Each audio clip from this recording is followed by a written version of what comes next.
Hey everybody, it's your girl Ray. Happy Halloween! In order to commemorate this most hallowed of evenings, there is truly but one character for the occasion. Well, I mean, we could have gone with a witch or a wolf boy, but is there anything more terrifying than a child? Wait, is that my line? Is there anything more terrifying than a pity stealer? Perhaps I should have been more specific when asking the RNG guards for a child constellation, because this is not what I meant.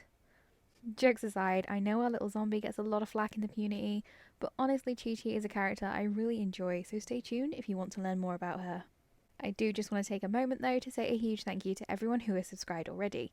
If you're not part of the team, please consider checking out that subscribe button, and if you enjoyed today's video, please let me know with a little thumbs up, and let me know in the comments what videos you'd like to see. So Qiqi is a forgetful little zombie who works in Liyue Harbour at the Boo Boo Pharmacy. She performs nightly stretches and stays clear of the heat because, well, you know. For a fun fact about Qiqi, it seems like she kinda wants to punch Hu Tao in the face.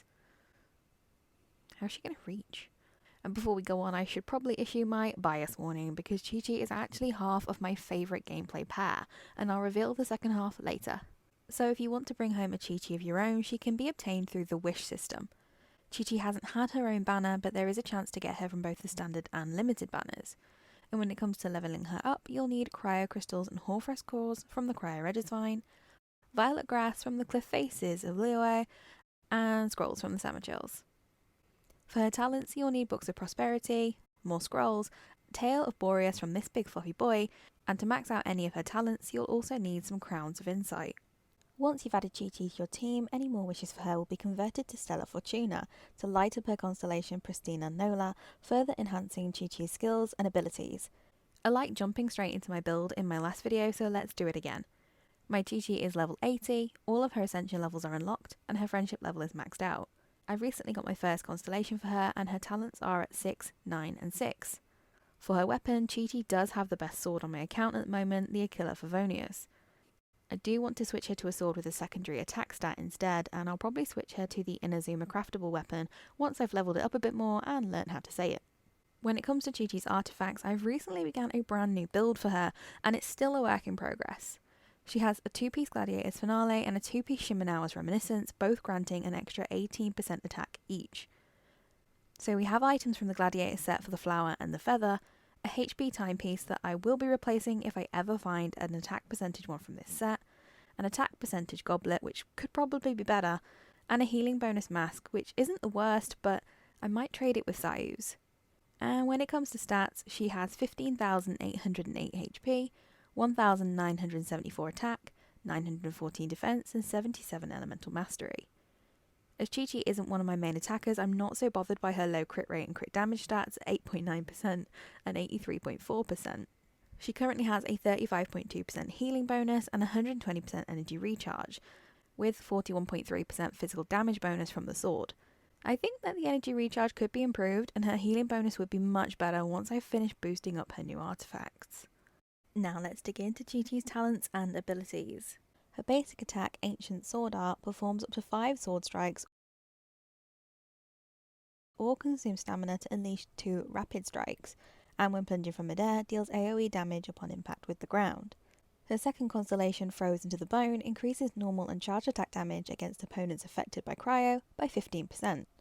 The elemental skill Adeptus Art Herald of Frost, Qiqi will use the Ice Vein Talisman to bring forth the Herald of Frost, dealing cryo damage to surrounding opponents. The Herald will periodically regenerate the active character's health, deal cryo damage to opponents in its path, and while active, Qiqi's normal and charge attacks will regenerate health for the party. After unlocking the first passive talent, Life Prolonging Methods, when a party member under the effect of the Herald triggers an elemental reaction, their incoming healing bonus is increased by 20% for 8 seconds. And Qiqi's 5th constellation, Crimson Lotus Bloom, increases the talent level of Adeptus Art Herald of Frost by 3 levels. The elemental burst Adeptus Art Preserver of Fortune, Qiqi releases the Adeptus power sealed within her body, marking nearby opponents with a fortune-preserving talisman that deals cryo damage. When opponents affected by the talisman take damage, the party member that dealt the damage will regenerate health.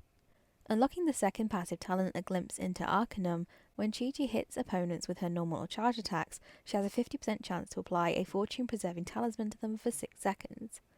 With Qiqi's first constellation, Ascetics of Frost, Qiqi regenerates 2 energy when the Herald of Frost hits an opponent marked by a fortune-preserving talisman. The third constellation, Ascendant Praise, increases the talent level of Adeptus Art Preserver of Fortune by 3 levels.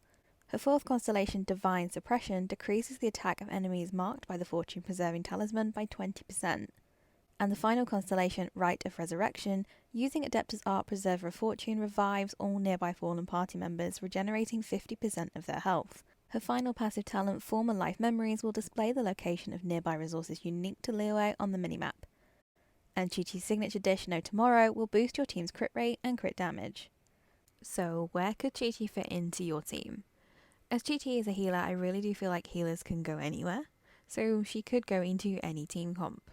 But like normal, straight off the bat, let's talk resonance. The Cryo Resonance Shattering Ice increases crit rate by an extra 15% against enemies who are frozen or affected by cryo. It makes her a great choice of healer if you main a character like Kaya, Rosaria or Aloy. I try to keep my recommendations free to play friendly, but there is still a little time left to grab my personal favourite pairing for Qiqi, and that's Tartaglia. I'm a big fan of the freeze reaction, so I love being able to combine their skills, and while we're on the topic of 5 stars, when the Raiden Shogun and Eula reruns come around, Qiqi makes a great support for them too. When it comes to the freeze reaction, Xingqiu's elemental skills are going to pair well with Qiqi and further support the team.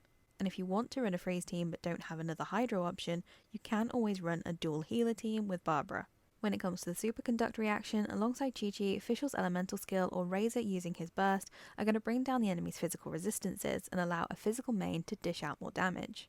If you want to add a little firepower to the team for the melt reaction, there are 2 completely free-to-play friendly options early in the mix with Amber for crowd control and Zhongling. She's a great choice as her elemental skills have a great range, and she can take the place of a main damage dealer too. And finally, there's Anemo and Geo, which although I feel like they do go well with Cryo as a whole, I don't usually prioritise these elements as matches for Qiqi, although Sucrose and Ningguang would be my top picks. Back when Genshin first launched, Qiqi was one of the 5-star units I wanted the most, so when I did finally get her, even though I was aiming for a limited character at the time, I was still really pleased. She had everything I wanted in a character in the early days. She was cryo, she was fast, she could stop me killing my team because I was just bad at this game. And then I discovered the Qiqi Tartaglia freeze pairing, and I think that just cemented her spot as my favourite healer. So that's all for today, and my question for you this video is, who is your favourite healer? Let me know down in the comments. If you enjoyed this video, please let me know with a little like, and if you want to see more content like this, I hope you'll consider subscribing. As I'm recording this, the team is so close to being 100 strong, which I am absolutely stunned by. I really do appreciate all of your support, and I have something a little goofy planned for my next video for you guys. But for now, see you next time. Hey, do you know what? Neither do I. I already forgot.